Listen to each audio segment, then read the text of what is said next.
우리가 기독교 핵심 단어들에 대해서 살펴보고 있습니다. 여러분은 기독교 또는 교회라고 했을 때 제일 먼저 어떤 단어가 떠오르십니까? 좋은 단어들이 떠올라야 될 텐데 뭐 불법 주차 이런 게 떠오르면 안 되죠. 이미지를 이미 복음 전도하는데 굉장히 중요합니다. 그래서 우리 주차할 때 좀 조심 좀 해주세요. 뭐 주차하기 좀 어려운 건 다 알고 있지만 그래도 이렇게 주민들이 이렇게 불편해하시면 그걸 사실 복음에 굉장히 방해가 되죠. 그래서 주차할 때 한 번만 더 생각하고 주차하시면 좋을 것 같아요. 내가 이렇게 차를 세우면 혹시 주변에 있는 다른 사람이 불편하지 않을까, 이거 한 번만 더 생각해 주시면 좋을 것 같아요. 이 주변뿐만 아니고 저희 교회 내에 주차할 때도 그런 일들이 많아요. 이렇게 보면 한 번만 더 생각하면 여기 세우면 안 되는데 거기 세우시면 다른 차들이 못 빼거나 뭐 이런 불편함들이 있는데, 그런 거 한 번씩만 더 생각하고 여러분 세우시면 좋을 것 같습니다. 그래서 제가 작년에는 하도 그런 일들이 많아서요. 요번에 우리 그 성경 훈련학교 할 때 뭐 변화의 삶, 제자의 삶이 문제가 아니고 주차의 삶을 해야 되겠다.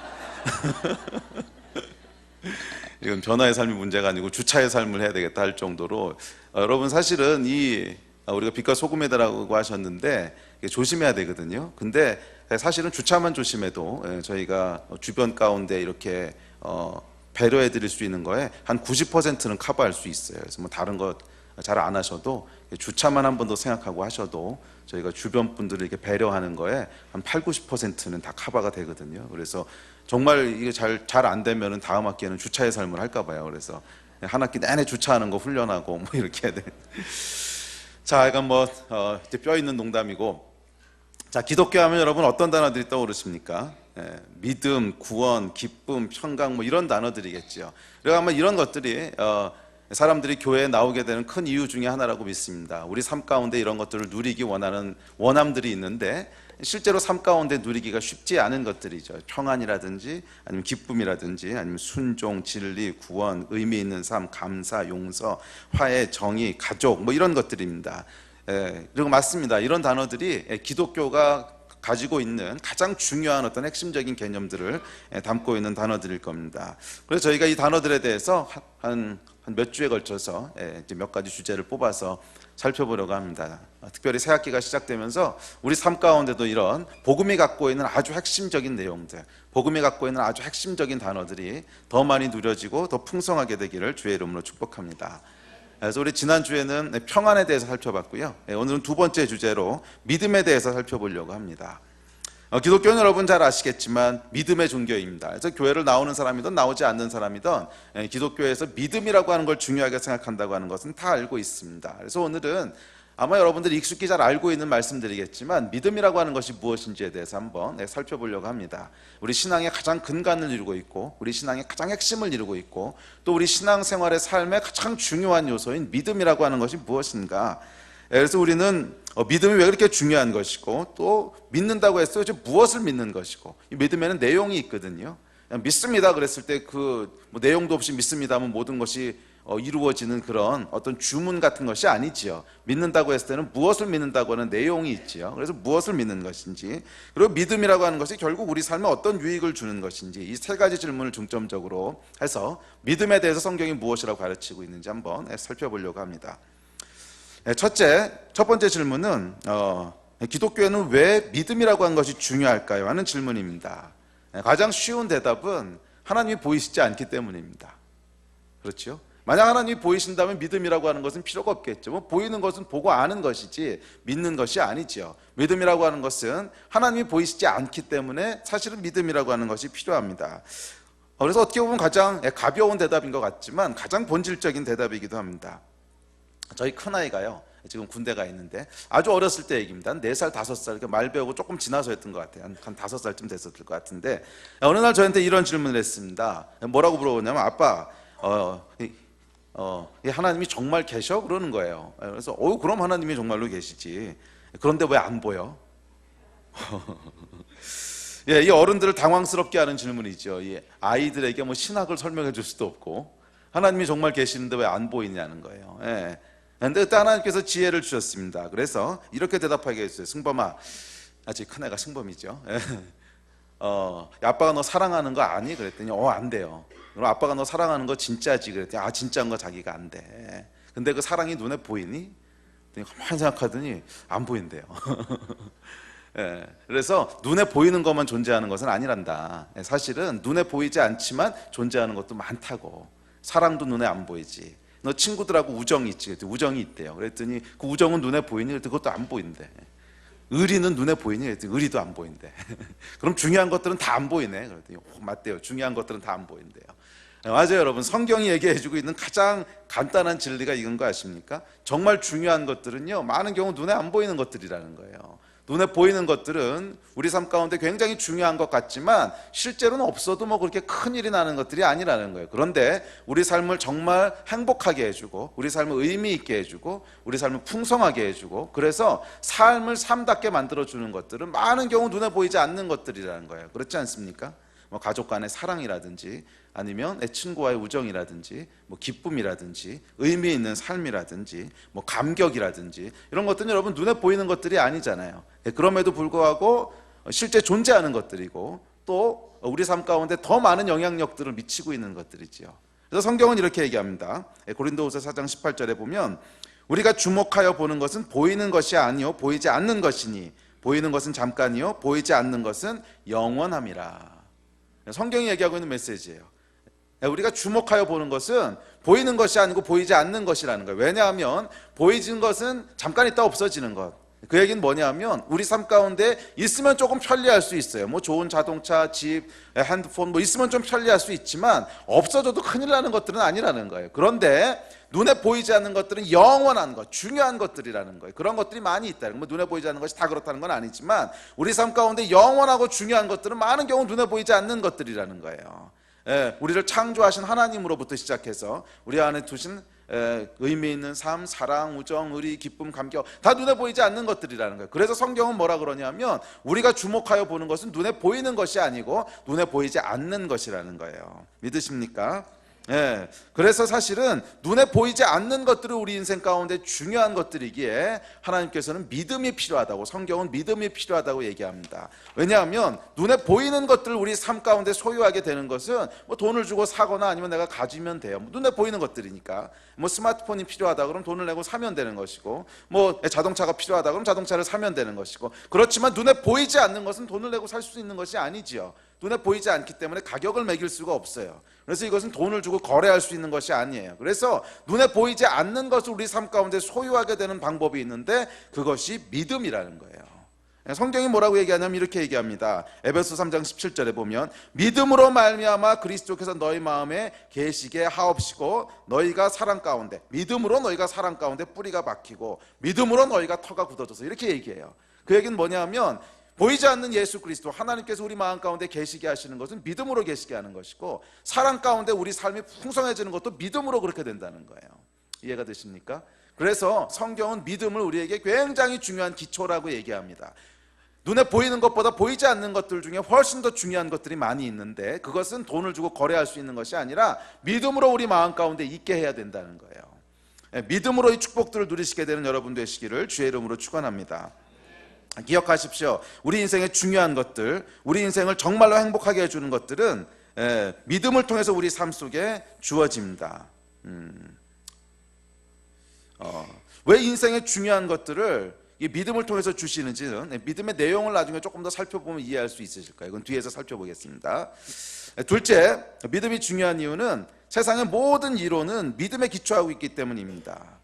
사람들은 눈에 보이는 물리학의 법칙으로 모든 것을 설명할 수 있고 이해할 수 있다고 생각하고 싶어 하지요. 그렇지만 사실은 그렇게 간단한 문제가 아닙니다. 눈에 보이는 모든 것들이 물리학의 법칙으로 설명이 되고 우리 어떤 지구의 탄생이라든지 아니면 인생의 의미라든지 뭐 죽음 이후의 삶이라든지 이런 것들이 여러분 이론으로 다 설명이 될까요? 과학의 이론으로 설명이 될까요? 아니요, 설명되지 않아요. 사실은 설명되는 것보다 설명되지 않는 것들이 훨씬 더 많고, 우리가 굉장히 중립적이고 합리적이고 과학적이라고 믿고 있는, 이성적이라고 믿고 있는 과학의 법칙들도 실제로 가장 뿌리에 내려가 보면 믿음에 기초하고 있는 것 아십니까? 제가 이제 수학을 전공했잖아요. 근데 수학이라고 하는 것이 모든 과학의 기초를 제공하고 있는데, 이 수학이라고 하는 것은 사람들이 많은 경우에 어떤 중립적인 진리라고 생각을 해요. 뭐 1 더하기 1이 2가 되는 건 당연한 거지. 근데 1 더하기 1이라고 하는 게 정말 2가 되는 게 당연한 겁니까? 너무 이 선문답 같은 질문이었나? 실제로 1 더하기 1이 2가 된다고 하는 것은 적어도 원소가 3개 이상인 집합에서만 성립되는 얘기인데 뭐 이런 얘기하면 모르시죠? 이 그룹이나 링 티어리에 보면은요 적어도 엘리먼트가 3개 이상이 있어야 1 더하기 1이 2가 돼요. 만약에 엘리먼트가 2개밖에 없으면 1 더하기 1은 0이 되는 거예요.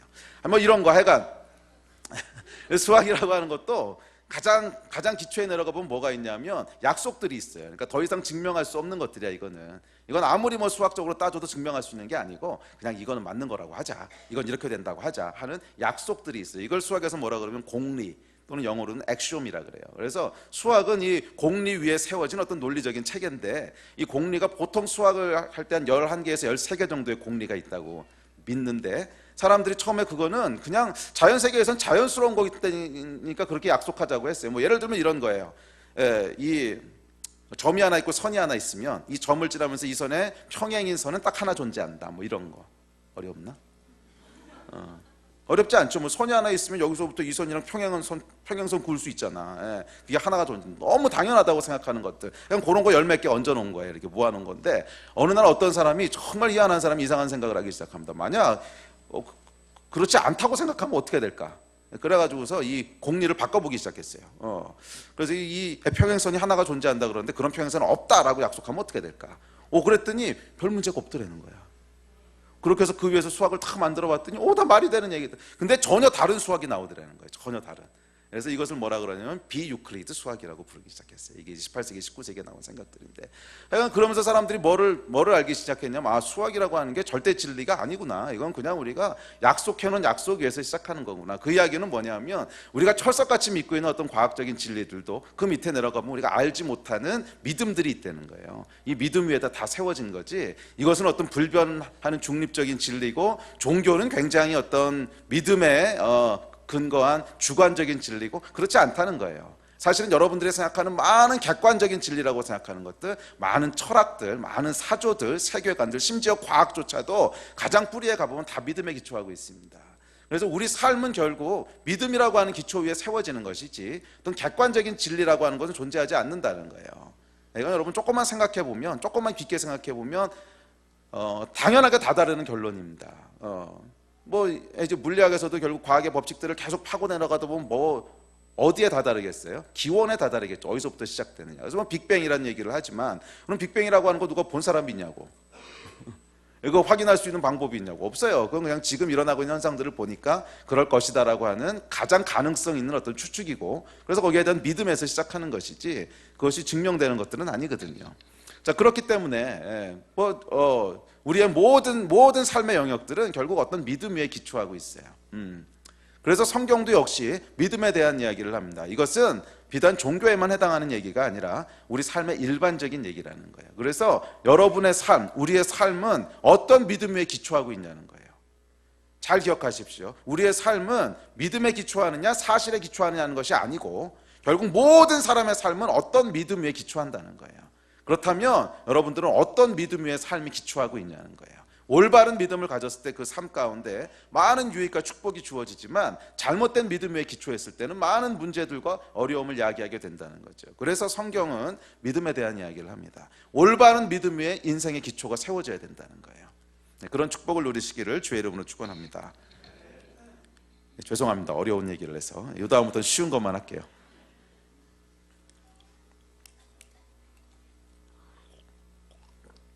자, 그렇다면 믿음의 내용으로 넘어가죠. 그리스도인은 무엇을 믿는 것일까요? 믿음의 내용은 무엇일까?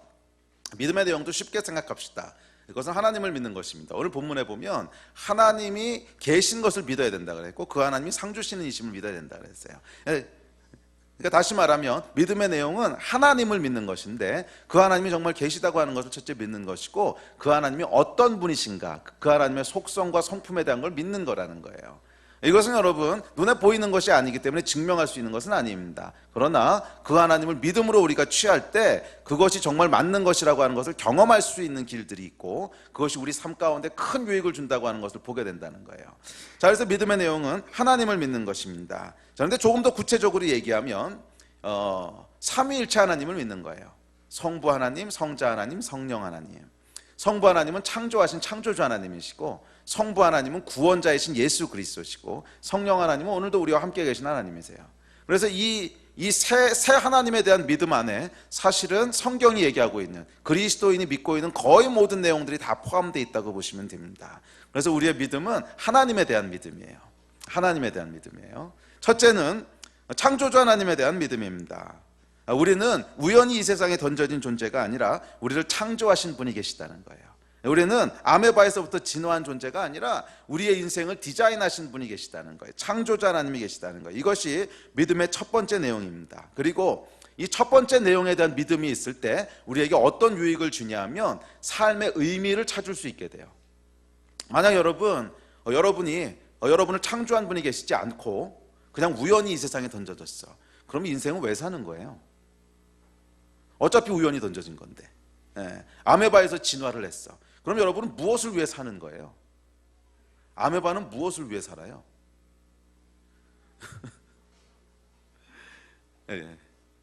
해답을 찾을 수가 없어요.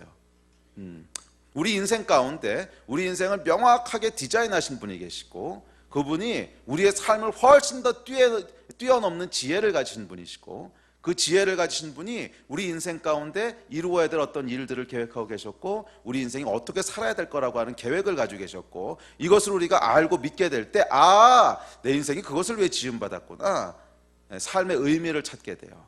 사람은 여러분 이런 질문들은 어떻게 보면 너무 근원적이고 너무 크고 또 너무 중요한 질문이기 때문에 사람들이 많은 경우 일상생활에서 잊고 지나갈 때가 많아요. 뭐 인생을 왜 사는 거예요? 매일매일 질문하시는 분 계세요? 매일매일 질문하시는 분은 아마 이 시간이 굉장히 많으신 분인 거고, 아마 대부분의 사람들은 이걸 매일매일 질문할 만한 여유가 없습니다. 그래서 그냥 바쁘게 생활하다 보면 그냥 바쁘게 지나가죠. 그런데 여러분, 그것을 꼭 기억하셔야 될 게, 이 근원적인 질문에 대한 해답을 갖고 있지 않은 사람은 매일매일 그것을 인식할 수는 않아요. 그냥 바쁘니까 그렇게 살아. 그런데 마음 한구석에 항상 빈 뭔가가 있어요. 항상 빈 뭔가가 있어요. 그래서 그것이 알게 모르게 우리의 삶 가운데 큰 영향을 미쳐요. 우리의 삶의 능률에도 영향을 미치고 삶의 행복에도 영향을 미치고, 내가 항상 24시간 인식하고 있지는 못하지만 삶을 풍성하고 행복하게 할 것이냐, 내가 일하는 것을 굉장히 의미 있고 재미있고 또 성공적인 일이 되게 할 것이냐, 아니면 그 일을 내가 하기는 하지만 먹고 살기 위해서 죽을 수 없으니까 하긴 하지만 이것이 과연 왜 하는 것인지, 그래서 일을 하면서도 거기에 대한 의미를 찾지 못하고 그래서 인생이 허무하고 공허하고 그런 상태에서 그냥 그것을 덮어두고 사는 것이냐, 굉장히 큰 차이가 있어요. 여러분은 어떤 인생을 살고 계십니까? 또 어떻게 삶을 살고 계세요? 만약 여러분들이 정말 삶을 의미 있고 가치 있고 행복하게 그렇게 살기를 원하신다면 이 근원적인 질문에 결국은 해답을 찾으셔야 돼요. 그냥 이것을 모르겠다고 덮어두고 살아가면 뭐 삶의 대부분의 시간에는 뭐 표면으로 떠오르지 않을 수 있어요. 말씀드렸지만 바쁘니까. 그리고 먹고 사는 것도 바쁘니까. 그렇지만 그것이 결국 근원적으로 우리 삶을 굉장히 공허하게 만들고 있다는 거예요. 제가 대학교 때, 대학교 때 구원받은 간증을 잠깐 하죠. 저는 대학교 1학년 때 구원을 받았습니다. 이 간증도 여러 번 나눴지만, 모태신앙으로 태어나긴 했지만 어렸을 때부터 제가 교회에서 자라긴 했습니다. 그렇지만 하나님이 누구신지를 알고 거듭난 것은 대학교 1학년 때였어요. 고등학교 때까지 제 삶은 그냥 좋은 대학만 들어가면 인생이 의미 있고 행복하다고 세뇌받으면서 살았어요.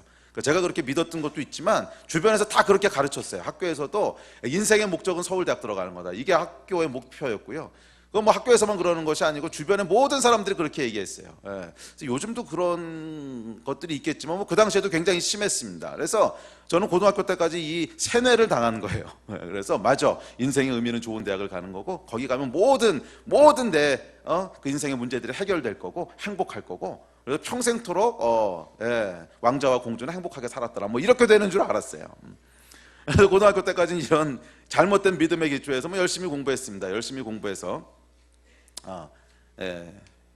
그 서울대학을 갔습니다. 서울대학 수학과를 갔는데 너무너무 행복한 줄 알았어요. 너무너무 행복한 줄 알고 인생이 다 내 건 것 같고 정말 장밋빛이더라고. 그래서 이런 게 인생이구나. 맞아, 사람들이 했던 얘기들이 맞았어. 굉장히 행복한 줄 알았는데 이 약발이 딱 6개월 가더라고요. 딱 6개월. 6개월 지나고 나니까 인생이 공허해지기 시작했습니다. 뭐 배부른 소리라 그럴지 모르지만 정말이에요. 저는 대학교 들어가서 이제 중고등학교 때까지 눌려있던 것들이 폭발하면서 재밌게 놀았습니다. 정말 하고 싶은 거 다 하면서 매일 술 마시고 놀고 뭐 하여간 놀았어요. 재밌게 놀았는데 이게 이 노는 거에도 한계 효용 체감의 법칙이 있어요. 그러니까 처음에는 100만큼 한 10만큼 놀면 똑같은 만족이 왔다면 그 다음엔 그만큼 놀아서는 만족이 안 와요. 조금 더 놀아야 돼. 그래서 그 다음에는 20쯤 놀아야 똑같은 만족이 오고요. 그 다음에는 30쯤 놀아야 똑같은 만족. 이게 이제 한계 효용 체감의 법칙이잖아요. 같은 물질을 계속 쓰면 만족도가 떨어진다는 거지. 이것도 약간 한계 효용 체감의 법칙이 있더라고요. 한 6개월 지나고 나니까 정말 신나게 놀았는데 더 이상 놀 게 없어져 버렸어요. 모든 재료를 다 써버린 거야. 그래서 그 다음에 뭐라고 놀아야 될지를 모르겠네. 그 당시에는 이제 한국에 마약이 없었기 때문에 거기까지는 못 가고 나머지는 해봤는데 이게 만족이 없는 거예요. 만족이. 그러면서 제 안에 깊은 공허와 깊은 허무가 몰려들기 시작했습니다. 그러면서 어떤 질문이 들기 시작했냐면 가만히 있어봐. 내가 지금 인생에서 가장 행복하다고 하는 순간에 서 있는데 그 행복이 이런 거라면 앞으로 또 내가 뭔가를 노력해서 얻고 앞으로 또 뭔가를 노력해서 성취한다고 한들 그게 과연 내 인생에 어떤 의미를 줄 건가, 어떤 기쁨을 줄 건가. 굉장히 이 큰 그 혼란 가운데 빠지게 됐어요. 혼란 가운데 빠지면서 제 안에 내리게 된 결론이 이렇게 밥 몇 공기 더 먹고 사나 덜 먹고 죽나 이거 무슨 차이가 있나. 삶의 공허라고 하는 게 뭔지를 알게 됐어요. 성경에 보니까 그 이야기가 있더라고. 똑같은 일을 해봤던 사람이, 물론 저보다 더 많이 해봤던 솔로몬이죠. 정말 별의별 짓을 다 해봤잖아. 이 사람 왕이 돼가지고서.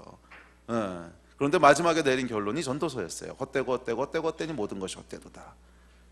제 마음을 너무 잘 표현하고 있는 거예요. 그래 이거구나. 헛되고 모든 것이 헛되구나. 한 문장에 5번이나 썼어요. 헛되다는 말을. 그러면서 이것이 이렇게 살아가는 것이 뭔가 잘못됐다고 하는 것을 제가 처음으로 깨닫기 시작했습니다. 그리고 대학교 1학년이 끝나갈 쯤에 그 내비게이터에 있던 선배 한 분을 통해서 제가 예수를 믿게 됐어요. 그래서 거듭나는 경험을 했는데 그 느낌이 마치 어땠냐면 제가 이렇게 깜깜한 방 안에 있는 것 같은 느낌이었어요. 어디로 가야 될지도 모르겠고 뭘 해야 될지도 모르겠고 앞은 전혀 보이지 않고 아주 깜깜한 방 안에 갇혀 있는 것 같은 느낌이었는데 예수 그리스도를 딱 믿고 거듭나는 순간 어떤 느낌이었냐면 불이 딱 켜지는 것 같은 느낌이에요. 이 방 안에 불이 들어오는 거예요. 깜깜해서 아무것도 안 보이다가 불이 딱 켜지는 것 같은. 그러면서 모든 것이 보이기 시작하는 거예요. 이 방 구조가 이렇게 되었구나. 절로 가야 문이 있는 거였구나. 이쪽으로 가면 안 되는 거였구나. 모든 것이 보이기 시작하면서 제 안 가운데 이게 정말 복음이구나. 이렇게 하나님이 원래 창조하셨구나. 제 안에 내적인 혁명이 일어났어요. 제 내면이 완전히 뒤집어지는 역사가 일어났어요. 거의 지금 30년 전 얘기인데, 거의가 정확히 30년 전이구나. 정확히 30년 전 얘기인데, 그러고 지난 30년 동안 제가 그때 느꼈던 그 어두움과 공허 가운데로 돌아가 본 적이 정말 한 번도 없었어요. 인생에 어려운 일이 없었다는 건 아닙니다. 어려운 일들이 있죠, 살다 보면. 그래서 힘들 때도 있고 슬플 때도 있지만 그때 느꼈던 근원적인 아주 근본적인 고통이라 그래야 될까? 근본적인 어떤 고민들, 근본적인 혼란들, 도대체 내 인생이 어디서 가는 건가? 뭘 하면서 살아야 되는가? 이게 도대체 뭔가? 여기로는요 한 번도 돌아가 본 적이 없어요. 그리고 제가 그 차이가 뭔지를 너무나 명확히 알아요. 구원 받아봤기 때문에. 헛되고 모든 것이 헛되도다. 그 질문을 여전히 안고 가는, 그래서 그 위에 세워지는 인생과 내가 무엇을 왜 살아야 되고 무엇이 내 인생의 목적이고 내가 왜 이 땅에 존재하는지를 명확하게 알고 있는 것 위에 세워지는 인생은 겉으로 보기에는 비슷할 수 있어요. 이런 기초가 없어도 성공할 수 있고 돈도 많이 벌 수 있고 다 할 수 있어요. 그렇지만 그 내면에 주어지는 가치는 어마어마하게 다르다는 거예요. 저는 이 두 개를 다 경험해 왔기 때문에 알아요. 헛되고 모든 것이 헛되도다 하는 이 기초 위에 세워지는 인생은 아무리 많은 것을 성취해도, 아무리 많은 것을 이루어도, 아무리 많은 돈을 벌고, 아무리 많은 명예를 얻고, 아무리 많은 것을 얻는다고 해도 그 안에 늘 뭐가 있냐면 공허함이 있어요. 인생이 행복하다는 느낌을 받지 못해요. 잠깐씩 행복한 것을 누리는 것 같긴 하지만 근원적으로 우리는 뭔가 불안함 가운데 있어요. 그런데 내가 어디서 와서 어디로 가는지, 이 삶 동안에 이루어야 될 것은 무엇이고 죽음 이후에는 무엇이 기다리고 있는지, 이 명확한 진리를 알고 그 위에 세워지는 인생은 그 안에 참된 평화가 있어요. 참된 평안이 있어요. 다 설명할 수 없는 만족이 있어요. 이것이 여러분 믿음이에요. 창조자 하나님을 믿을 때 주어지는 축복이에요. 이 축복을 여러분 누리고 계십니까? 여러분의 인생은 어떤 기초 위에 세워져 있으십니까?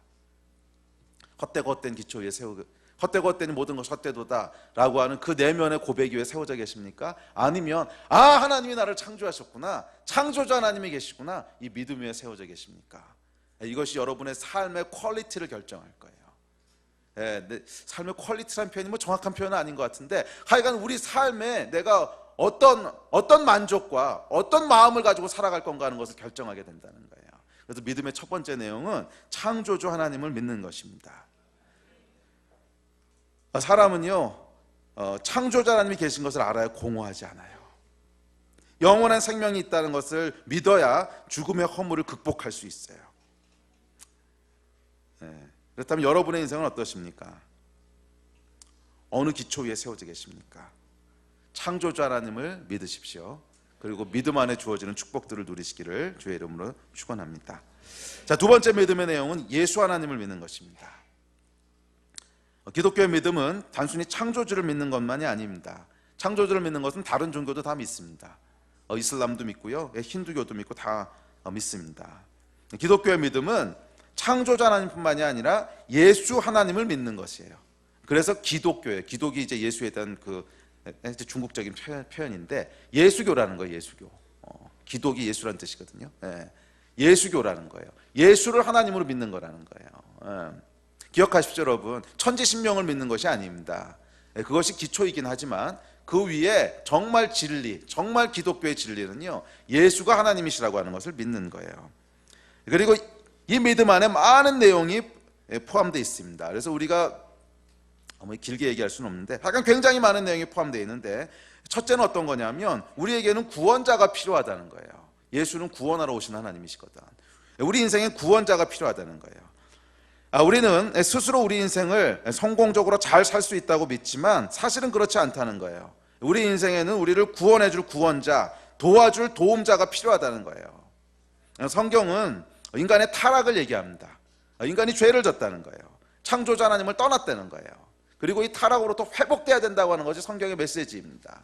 그래서 그 이야기는 뭐냐면 인간은 타락하고 죄 가운데 있기 때문에 스스로 어떻게 살아야 될지를 알 수 없는 존재라는 거예요. 왜? 창조자 하나님의 계획이 있는데 그 계획을 안 듣겠다고 떠나버렸어. 그 스스로 어떻게 알겠어?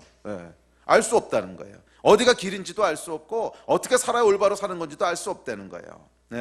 그래서 성경은 뭐라 하냐면 인간은 타락으로 인해 하나님의 영광에 이르지 못하게 됐다고 얘기합니다. 뭐 신학적인 내용이니까 간단하게 넘어갑시다. 간단하게 신학적인 걸 정리하면 이런 거예요. 하나님께서 이 인간의 죄 문제를 해결하기 위해서 스스로 인간의 몸을 이 땅에 오셨습니다. 인간의 몸을 입고 이 땅에 오셨습니다. 그분이 예수 하나님이십니다. 그리고 우리 죄를 대신하서 십자가를 지고 죽으셨고 십자가에서 우리의 모든 죄와 고통의 문제를 해결하셨습니다. 그래서 이제는 누구든지 예수 그리스도의 십자가를 통해 내 죄가 용서받았다는 것을 믿는 사람은 하나님 앞에 담대히 돌아갈 수 있는, 나아갈 수 있는 구원을 얻게 됐습니다. 아멘. 이것이 예수 하나님이 담고 있는 내용이에요. 신학적인 내용이에요. 그렇다면 이것이 도대체 우리에게 무슨 의미가 있는가? 뭐 신학적인 내용은 그렇다고 치고 그 내용이 우리에게 의미가 없다면 사실 의미가 없는 거잖아요. 그렇다면 이것이 무슨 의미를 주는가? 첫째, 이 예수 하나님이 담고 있는 많은 내용들이, 사실 앞서 얘기했던 것은 정말 많은 내용들입니다. 이것을 자세히 설명하자면요, 뭐 책 몇 권을 써도 부족할 정도로 굉장히 많은 내용을 담고 있는데, 하여간 아주 간단하게 얘기한 거죠. 우리가 죄를 졌다, 죄를 져서 하나님의 영광에 이르지 못한다. 그래서 예수님, 하나님께서 인간의 몸을 입고 이 땅에 오셔서 우리 죄를 위해서 대신 죽어주시고 누구든지 그분을 믿는 자는 구원을 얻게 하셨다. 그럼 이게 무슨 의미냐는 거예요. 첫 번째 의미는 분명합니다. 그것은 우리는 우리 스스로 우리 인생을 성공적으로 살 수 없다는 거예요. 많은 사람들은 자기가 열심히 노력하면 스스로 인생을 잘 살 수 있다고 생각을 하는데 성경은 그렇지 않다고 선포를 해요. 아무리 열심히 노력해도 너희 인생을 스스로 잘 살 수 없다는 거예요. 왜? 처음부터 하나님이 창조하실 때 인간은 하나님과 함께 살도록 지음받았다는 거예요. 원래부터 지음받기를 하나님의 파트너로 지음받았어요. 어떤 파트너? 하나님은 사랑이시라 우리는 사랑받는 존재라. 그래서 이 하나님과 사랑하는 관계를 위해 지음받은 존재라는 거예요. 원래부터 지음받기를. 목적이 그거였다는 거야.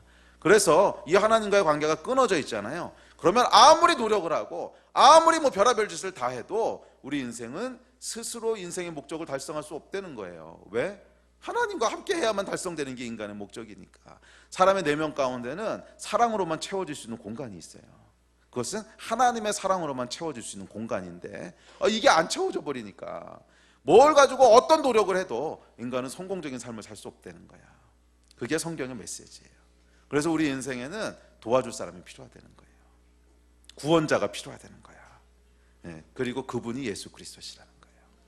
그래서 예수님은 길이요 진리요 생명이신 분이라는 거예요.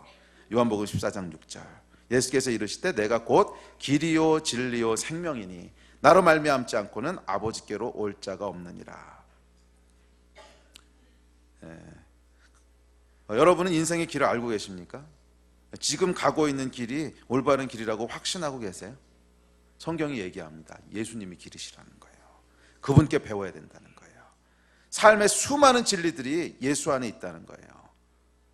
예수님의 가르침 안에 있다는 거예요. 예를 들면 예수님께서 많은 거 가르치셨어요. 비판받지 않으려고는 비판하지 말라, 좁은 문으로 들어가라, 열매를 보고 알라, 원수를 사랑하라, 너희 십자가를 지고 나를 따르라, 그리고 나의 안에 거하라. 우리 예수님의 이 수많은 가르침들이 길이라는 거예요. 우리 인생에는 이 길을 가르쳐 줄 분이 필요하다는 거예요. 그리고 그분이 예수님이시라는 거예요. 아멘. 기억하십시오. 우리는 스스로 살아갈 수 없는 존재예요. 둘째, 예수 하나님의 믿음이 주는 두 번째 메시지는 그래서 우리 인생엔 구원자가 필요하다는 거예요.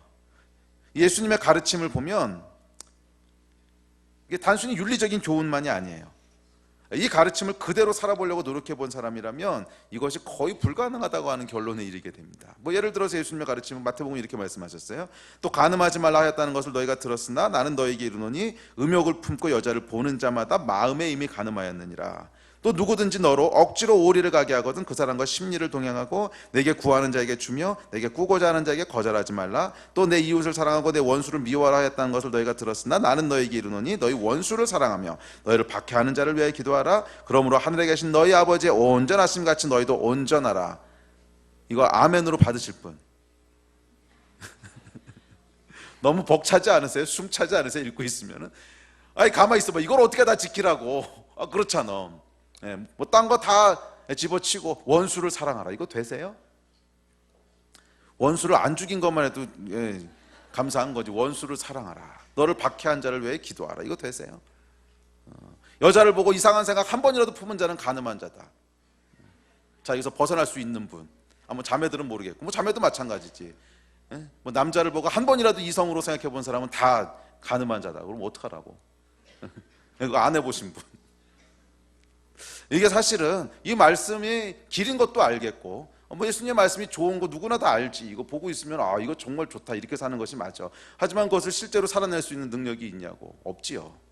그럼 이거 도대체 왜 하신 말씀일까? 이 안에 여러분 진리가 담겨있는데 그건 뭐냐면 원래 하나님은 사람을 이렇게 창조하셨다는 거예요. 놀랍죠? 원래 우리는 이렇게 고귀한 존재로 지음받았다는 거예요. 사실은 사람은 타락한 세상에서 살면서 우리가 그냥 보고 있는 인간이 정상적인 상태의 인간이라고 생각하는데 아니요. 이건 망가진 상태의 인간이라는 거예요. 원래 하나님이 지으신 원래 모습이 아니라는 거야. 예수님의 가르침은 원래 하나님께서 지으신 인간의 모습을 말씀하고 계신 거예요. 원래 우리 이렇게 지음받았다는 거예요. 그래서 구원이 필요하다는 거예요. 그래서 구원이 필요하다는 거예요. 물론 우리가 이 땅을 살아가는 동안 이 구원의 모습이 완전히 다 회복되지는 않을 수 있습니다. 그러나 우리가 구원받은 자는 이 모습을 향해서 계속 성화되어 갈 거라는 거예요. 그리고 마지막 때 예수님께서 이 땅에 다시 오셔서 이 모습을 완전히 완성시키시고 회복하실 거라는 거예요. 이게 구원의 메시지잖아요. 아멘. 그래서 인간에게는 구원자가 필요하다는 거예요. 그리고 여러분 이런 이 예수님이 길이고 진리고 생명이고 이렇게 살면 인생이 행복하고 풍성해질 거 알지만 그렇게 살 수 있는 능력이 우리에게 없잖아요.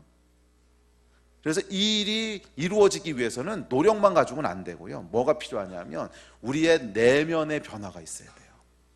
우리가 진짜 좋아하는 게 뭔지도 변화가 일어나야 되고 우리가 진짜 하고 싶은 것이 뭔지도 변화가 일어나야 되고 이 외적으로 어떤 모습이 변하는 게 아니라 우리 내면의 혁명이 일어나야 된다는 거예요. 그래야 이렇게 변화될 수 있다는 거예요. 그리고 그 내면의 혁명을 이루는 게 뭐냐면 구원이라는 거예요. 그래서 구원은 뭘로 이루어지냐면 믿음으로 이루어진다는 거예요. 믿음으로 예수 그리스도가 우리 마음에 계시게 하시고, 믿음으로 하나님의 진리가 우리 안에 이루어지게 하시고, 이 거듭남의 역사, 그래서 이것은 이 거듭남이라고 부르는데, 이 거듭난 건 우리 내면이 완전히 다른 사람이 됐다는 거야. 이 변화, 혁명적인 변화의 역사가 일어나는 게 구원인데, 이것은 뭘로 일어난다고? 믿음으로 일어난다는 거예요. 노력으로 되는 것도 아니고 돈 주고 살 수 있는 것도 아니고, 왜? 내적인 거니까. 믿음으로, 보이지 않는 거니까 믿음으로 변화가 일어난다는 거예요. 이것이 예수 하나님 우리에게 주고 있는 두 번째 메시지예요.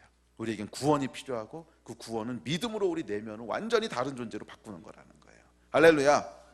이 구원에 이르신 여러분 되시기를 주의 이름으로 축복합니다. 그래서 로마서에 보면 이렇게 얘기합니다. 구원에 대해서 너희는 이 세대를 본받지 말고 오직 마음을 새롭게 함으로 변화를 받아 하나님의 선하시고 기뻐하시고 온전하신 뜻이 무엇인지 분별하도록 하라. 이 세대에서 우리가 살아가는 사람들이 익숙하잖아요. 그런데 여기에 마음의 변화가 일어나야 된다는 거야. 믿음으로. 마음의 변화가 일어나야 된다는 거야. 믿음으로. 그게 구원이라는 거예요. 그러면 하나님께서 말씀하신 길을 계속 갈 수 있게 된다는 거예요.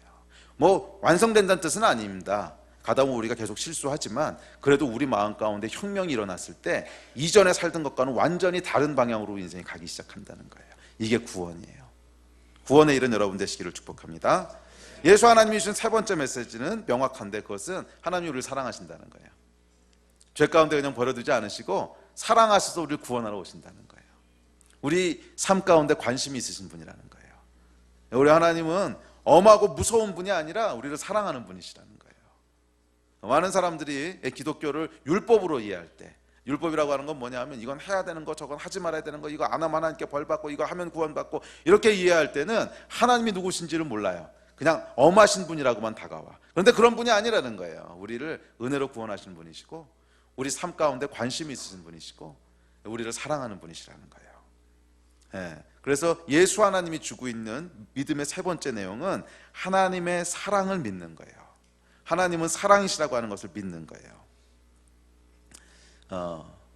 그리고 이 하나님이 사랑이시라고 하는 것을 우리가 믿게 될 때 그것이 뭐를 일으키냐면 우리 내면의 변화를 일으켜요. 여러분, 사람을 변화시키는 건 딱 하나밖에 없습니다. 그건 사랑이거든. 사랑하면 사람이 변해요. 사랑을 받으면 사람이 변해요.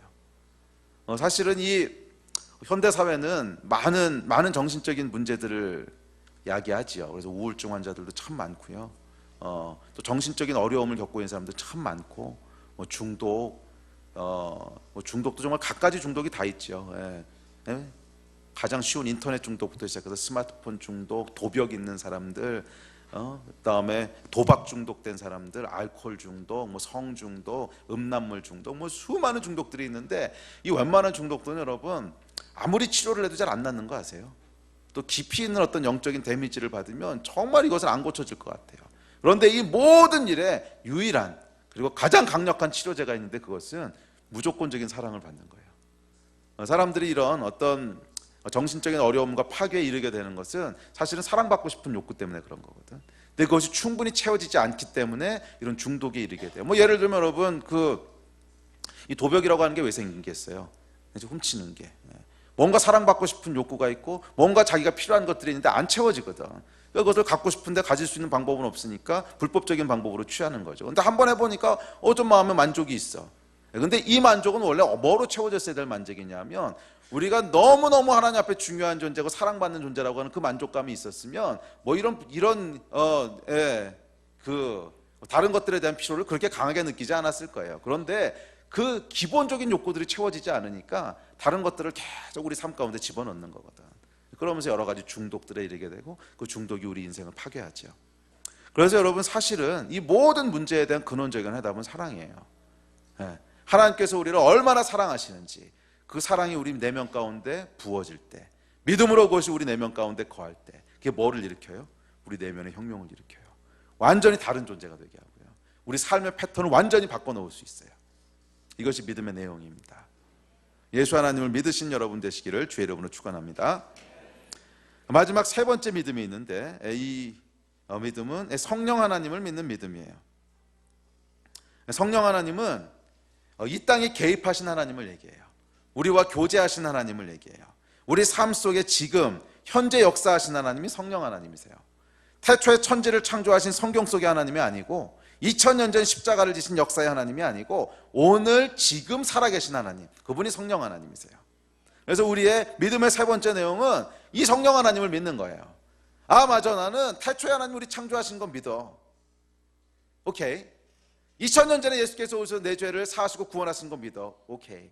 하지만 그것이 믿음의 끝이 아니고 믿음의 아주 중요한 세 번째 요소가 있는데 그건 뭐냐면, 그래서 그 하나님이 어쨌다고? 지금도 내 삶 가운데 함께 하신다는 거야. 과거에 그렇게 역사하고 끝난 어떤 추상적이고 이론적인 하나님이 아니고 그 하나님, 태초에 천지를 창조하신 전능하신 하나님, 2000년 전 이 땅에 오셔서 십자가를 쳐서 우리를 구원하신 그 사랑의 하나님, 그분이 추상적이고 이론적인 과거의 어떤 내용이 아니라, 그래서 그렇다고 믿고 있으면 마음 가운데 조금 안심이 돼, 이런 차원의 하나님이 아니라 그 하나님이 지금 내 삶하고 무슨 관계가 있냐고, 그 하나님이 지금 내 삶하고 무슨 관계가 있냐고, 여기에 대한 믿음이 마지막 세 번째 믿음인데, 이것이 성령 하나님에 대한 믿음이라는 거예요. 성령 하나님에 대한 정의는 뭐냐면 오늘날 이 땅 가운데 운행하신 하나님이에요. 우리 삶 가운데 역사하신 하나님이 성령 하나님이시라는 거야. 그래서 기독교에는 마지막 세 번째 삼위일체 하나님 중에 성령 하나님에 대한 믿음이 있다는 거예요. 그래서 여러분 사도신경에 보면 성령님의 교통하심과 이런 말이 있죠. 이건 교통한다고 한 건 교통정리하신단 말이 아니라 성령께서 왔다 갔다 하신다는 거예요, 우리 삶 가운데. 그래서 이 성령 하나님에 대한 믿음은 지금 이 땅 가운데 역사하신 하나님이 계시다고 하는 것을 믿는다는 거예요. 내 삶의 문제 가운데 하나님이 능력으로 역사하신다고 하는 것을 믿는 믿음이라는 거예요. 가장 구체적이고 프랙티컬한 믿음이라는 거예요. 이론적이고 추상적인 2000년 전 태초의 얘기가 아니라, 물론 그것이 기초로 시작이 되지만 그 하나님이 오늘 지금 여기 내 삶 가운데 함께 하시고 역사하신 하나님이시라는 거예요. 이게 여러분 세 번째 믿음입니다. 그리고 이 세 번째 믿음이 굉장히 중요한 우리 삶의 변화들을 일으켜요. 왜냐하면 거기서 능력이 나오기 때문에 그래요. 물론 이 앞에 두 가지를 믿는 것도 많은 변화를 우리 삶 가운데 일으키는 능력이 있습니다. 우리 삶의 의미를 찾아주고 우리 삶 가운데 내적인 변화를 일으키는 큰 능력이 있어요. 그렇지만 성령 하나님에 대한 믿음을 믿을 때 단순히 우리의 어떤 내면의 변화, 그리고 우리 삶 가운데 있는 이론적인 변화를 뛰어넘어서 우리 삶의 실제적인 문제 가운데 하나님을 경험하는 그런 능력들을 경험하게 되고, 이 경험들이 우리 내면을 다시 강화시켜요. 아, 내가 믿었던 게 진짜였구나. 아무리 내가 그것을 믿고 창조를 믿었어, 2000년 전 예수 그리스도를 믿었어, 다 믿어도 실제 삶 가운데 경험되는 게 없다고 생각해 보세요. 그러면 이 믿음에 대한 회의가 계속 들지 않겠어요? 이게 과연 정말일까? 이거 진짜라고 하는 걸 어떻게 알지? 그런데 성령 하나님을 통해서 우리 삶의 크고 작은 문제 가운데 실제로 하나님이 역사하신다고 하는 것을 체험하고 경험하게 될 때, 이 믿음이 역사하기 시작할 때 무엇을 일으키냐 하면, 아, 내가 믿고 있는 것이 진짜였구나, 아, 내가 믿고 있는 것이 진짜구나, 우리 내면의 믿음을 강화시킨다는 거예요. 그래서 그것이 우리 내면에 진짜 큰 변화를 일으킨다는 거예요. 우리 삶 가운데 소망을 주기 시작한다는 거예요. 아, 이걸 보니까 정말 죽는 게 끝이 아니구나, 아, 죽음 이후에 영원한 삶이 있겠구나, 여기에 대한 믿음을 가질 수 있게 된다는 거예요. 할렐루야. 이것이 성령 하나님에 대한 믿음이에요. 많은 경우 보면 기독교인들이 교회를 다니면서 앞에 두 가지에 대한 믿음들은 있어요. 뭐 창조를 안 믿는데 교회를 나오겠어요? 뭐 아메바 믿고 계신 분 계시다면 아마 여기 안 계시겠지. 창조를 믿지 않는데 뭐 교회 나오신 분은 없을 겁니다. 예수님이 십자가 지신 거 안 믿는데 뭐 교회 계속 다니는 사람은 없을 거예요. 물론 알아보려고 처음 오신 분은 모르겠지만 교회에서 정상적으로 신앙생활 하시는 분들은 다 알고 있는 내용이에요. 그런데 세 번째 하나님, 성령 하나님에 대한 믿음이 있냐는 거야. 그래서 그 하나님이 지금 어떤 하나님이냐고. 이 믿음이 있을 때 우리 신앙이요, 파워를 내기 시작해요. 우리 믿음이 능력을 발휘하기 시작해요. 아, 정말 그분이 하나님이시구나. 우리 내적인 첫째는 우리 내면에 어마어마한 변화를 일으키고요, 그리고 우리 삶 가운데도 능력을 발휘하기 시작해요. 할렐루야.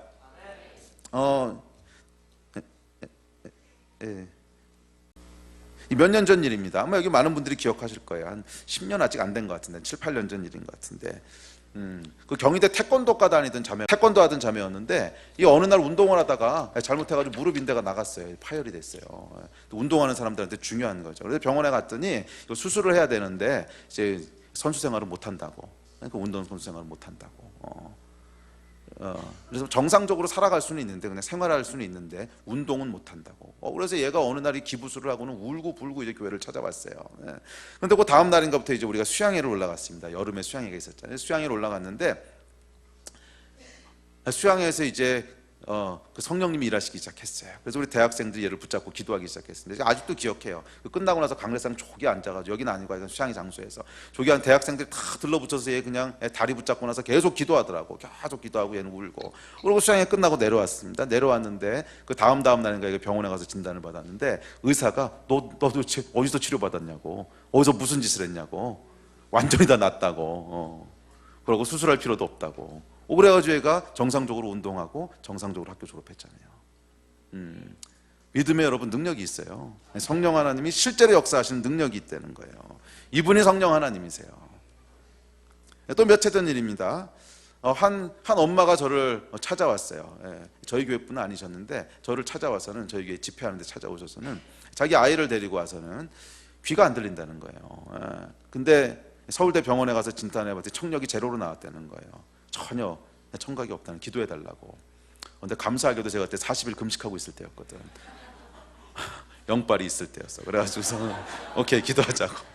그래서 딱 귀에다 손을 얹고 정말 짧게 기도했어요. 뭐 한 30초 들리게 해달라고. 그러고 이제 돌려보냈는데 다음날 연락이 왔어요. 들린다고.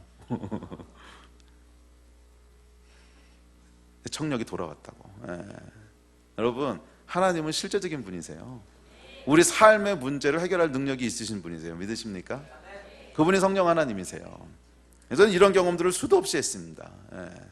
성령 하나님은 여러분 능력의 하나님이세요. 그리고 이 능력을 경험하는 통로가 바로 믿음이라는 거예요. 믿음으로 기도하는 거라는 거예요. 여러분 삶에 이 믿음이 있으십니까? 그리고 기도는요, 이 성령 하나님의 능력을 경험하라고 하나님이 마련해 놓으신 통로예요. 다시 말씀드립니다. 기도는 이 성령 하나님의 능력을 경험하라고 마련해 놓으신 통로라고. 우리가 믿음으로 하나님 앞에 기도할 때, 그래서 예수님이 뭐라 그랬어? 일용할 양식을 구하라 그랬잖아.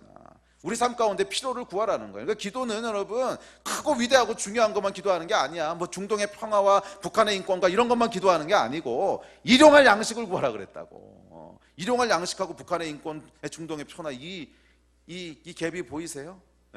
크고 중요한 거 물론 기도해야 돼. 그렇지만 기도는 또 한편에서 우리 삶의 아주 구체적인 크고 작은 문제들, 내가 오늘 당장 해결해야 되는 문제들, 지금 이 문제가 해결되지 않으면 큰 어려움을 겪게 되는 내 삶의 어떤 역경들, 이거 놓고 기도하라는 거야. 왜? 성령님이 역사하시는 하나님이 지금도 살아계시고, 하나님이 지금도 네 기도를 듣고 계시고, 그 하나님은 태초의 하나님일 뿐만 아니라 그 하나님은 2000년 전의 하나님일 뿐만이 아니라 오늘 살아계신 하나님이시라고 하는 것을 경험하라는 거예요. 아멘. 이것이 여러분 기독교의 믿음이에요. 그리고 세 번째 믿음이 중요한 이유는 이 믿음을 통해서 첫 번째, 두 번째 믿음이 강화되기 때문에 그래요. 이것을 경험하게 되면 정말이었구나, 하나님이 정말 살아계신 거구나, 이게 그냥 단순한 이론과 단순한 어떤 원리가 아니구나, 정말 살아계신 분이구나, 그렇다면 태초에 창조하신 거 진짜구나. 그랬을 때 우리 마음 가운데 뭐가 생겨요? 삶에 대한 소망이 정말 살아 역사하기 시작하는 거야. 그 전까지는 이론을 통해서 희미하게 우리 삶의 의미를 찾고 있었다면, 이 경험들을 통해서 정말 하나님이 창조하셨구나, 그렇다면 내 인생에 정말 의미가 있고 목적이 있구나, 죽음이 끝이 아니고 이걸 넘어서는 소망이 있구나, 이것을 여러분 확신하게 되는 거예요. 삶에 여러분 이 죽음의 그림자가 얼마나 많은 영향을 미치고 있는지 우리는 모를 거예요. 이것도 똑같은 질문이거든요. 아까 말씀드렸지만 왜 사는 거지? 이 질문을 24시간 하고 사는 사람은 없어요. 그렇지만 우리 삶이 그 기초 위에 서 있을 때는 큰 영향을 미치듯이 죽음도 똑같아요. 죽음에 대해서 24시간 물어보는 사람은 없습니다. 죽음 위엔 뭐가 있지? 난 언제 죽지? 이걸 생각해서는 못 살지 사람이. 그래서 우리가 그것을 덮어두고 있어요. 그렇지만 죽음이라고 하는 이 무게와 죽음이라고 하는 두려움이 우리 삶을 계속 지배하고 있는 것은 여러분 사실이에요. 이것을 뛰어넘는 게 뭐냐면 소망이라는 거예요. 소망. 근데 이 소망은 어디서 주어진다고? 믿음에서 주어진다는 거예요. 믿음에서. 고린도후서에 보면 이렇게 얘기합니다. 만일 땅에 있는 우리의 장막집이 무너지면 하나님께서 지으신 집 곧 손으로 지은 것이 아니요 하늘에 있는 영원한 집이 우리에게 있는 줄 아느니라. 곧 이것을 우리에게 이루게 하시려고 보증으로 성령을 우리에게 주신 이는 하나님이시니라. 성령님은 이거에 대한 보증이라는 거예요. 보증이라는 거예요. 이해가 되세요?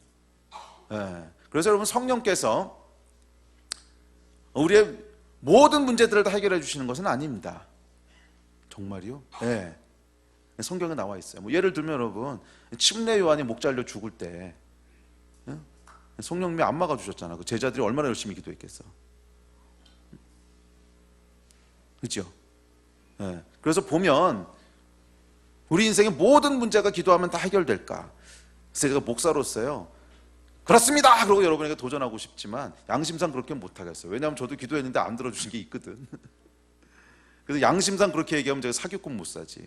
다 됩니다! 그런데 그럼 안 되는 게 있으면 어쩌라고. 다 되면 침례요한은 왜 죽었는데? 뭐 이러면 할 말이 없잖아요. 그래서 그렇게는 얘기 못 하겠어요. 그럼에도 불구하고 분명한 건 있어요.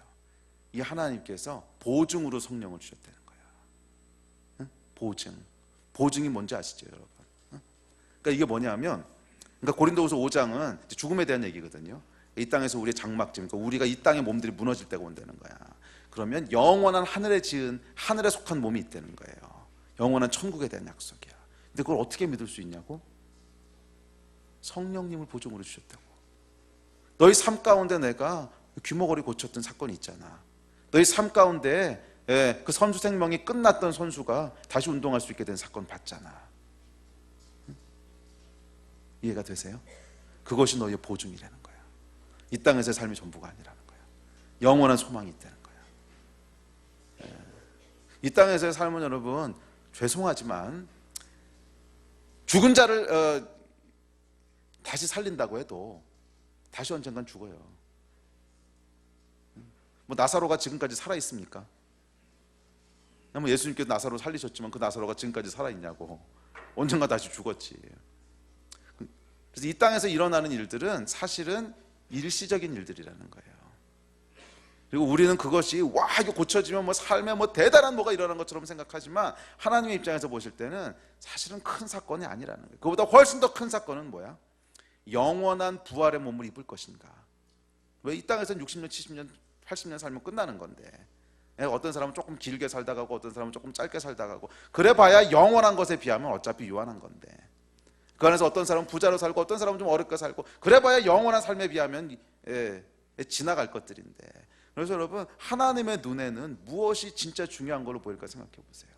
이 영원한 곳에서 삶이 훨씬 중요하지 않겠어요? 그래서 이 땅 가운데 일으켜주시는 기적이 있어요. 근데 그 기적은 이 땅의 모든 문제를 다 해결해 주는 게 하나님의 목적이 아니야. 그것은 보증으로 주신 거예요. 이해가 되세요? 영원한 삶에 대한 보증으로 주신 거야. 그래서 우리가 이런 것들을 경험할 때 어떤 변화가 일어나는 거예요? 와, 하나님이 살아계시구나. 와, 하나님이 진짜로 나를 사랑하시는구나. 와, 이것이 진짜구나. 영원한 삶이 있구나. 이것을 믿게 된다는 거예요. 이 믿음에 이르신 여러분 되시기를 주의 이름으로 축복합니다. 자, 이제 말씀을 정리합시다. 우리 예배팀 나오실래요? 자, 그래서 세 번째 질문. 그러면 이 믿음은 도대체 우리에게 무슨 축복을 주는가? 무슨 결과를 낳는가? 이거 앞서도 얘기한 겁니다. 다시 한번 정리하는 건데, 믿음이 우리에게 주는 유익들이 있어요. 그것은 첫째, 창조자 하나님을 믿을 때 우리 삶의 의미를 줘요. 왜 사는지를 알게 되고 무엇을 위해 살아야 될지를 알게 되는. 그래서 이 창조자 하나님에 대한 믿음이 없으면 우리 삶은 결국 공허와 허무 위에 세워지게 돼요. 여러분의 인생은 어디에 기초하고 계십니까? 둘째, 믿음은 삶의 길을 찾게 해줘요. 예수 그리스도가 길이시라는 거예요. 우리 인생에는 구원자가 필요하다는 거예요. 그분의 가르침을 따라야 된다는 거예요. 우리 내면 가운데 혁명적인 변화가 필요하다는 거예요. 구원자가 필요하고 내 내면의 변화가 필요하고, 그랬을 때 하나님께서 하나님이 사랑이시라고 하는 십자가의 그 메시지를 믿음을 통해서 우리 마음 가운데 두게 될 때 우리 인생이 변하기 시작해요. 새로운 삶을 살 수 있게 돼요. 믿음이 주는 두 번째 유익이에요. 세 번째 유익, 성령 하나님, 삶의 능력을 준다는 거예요. 성령 하나님을 믿을 때 우리 하나님은 추상적이고 이론적인 분이 아니라 오늘도 우리 삶 속에 개입하셔서 우리를 지키시고 축복하신 하나님이시라고 하는 것을 경험하게 돼요. 이 하나님을 경험하는 여러분 되시기를 주의 이름으로 축복합니다. 물론 삶의 공허를 무너뜨리는 것도 놀라운 능력이고 우리 내면을 변화시키는 것도 놀라운 능력입니다. 그러나 복음은 이런 큰 문제들만 해결하는 능력이 아니라 일용할 양식을 해결하는 능력이라고 그랬어요. 그 예수님이 가르치셨잖아요. 일용할 양식을 해결하는 능력이라는. 우리 하나님은 여러분의 삶에 관심이 있으세요. 여러분의 일용할 양식에 관심이 있으세요. 매일매일 삶에서 대면하게 되는 문제들에 관심이 있으세요. 그래서 기도하라고 가르치셨어요. 일용할 양식을 달라고 기도하라고 가르치셨어요. 그 문제를 가지고 기도할 때 뭐를 경험하게 돼요? 성령 하나님을 경험하게 될 거예요. 그리고 그것이 우리의 믿음을 갖게 도와줄 거예요. 아, 하나님이 살아계시구나. 아, 하나님이 진짜시구나. 이분은 신학과 이론에 속한 분이 아니라 실제로 살아계신 분이시구나. 이걸 경험하게 된다는 거예요. 여러분, 무엇을 위해 기도하고 계세요? 여러분의 기도 생활은 풍성하십니까? 제가 마지막으로 여러분들에게 권면하고 도전하고 싶은 얘기입니다. 믿음은요, 여러분, 기도를 통해서 형성될 거예요. 믿음은 기도를 통해서 강화될 거예요. 왜냐하면 믿음은 여러분 배워서 세뇌되는 게 아니라 경험으로 강화되는 거기 때문에 그래요. 아, 하나님이 살아계시구나. 내 기도를 들으시는구나. 이게 우리의 믿음을요 강화시킨다는 거예요. 그리고 이 믿음이 우리 안에 더 풍성해지고 강해질 때 거기서부터 우리 삶에 주어지는 놀라운, 앞서 얘기했던 축복들이 우리 인생을 새로운 곳으로 인도하게 될 거예요. 이 믿음의 축복이 있는 여러분 인생 되시기를 주의 이름으로 축원합니다. 아멘. 우리 함께 기도합시다.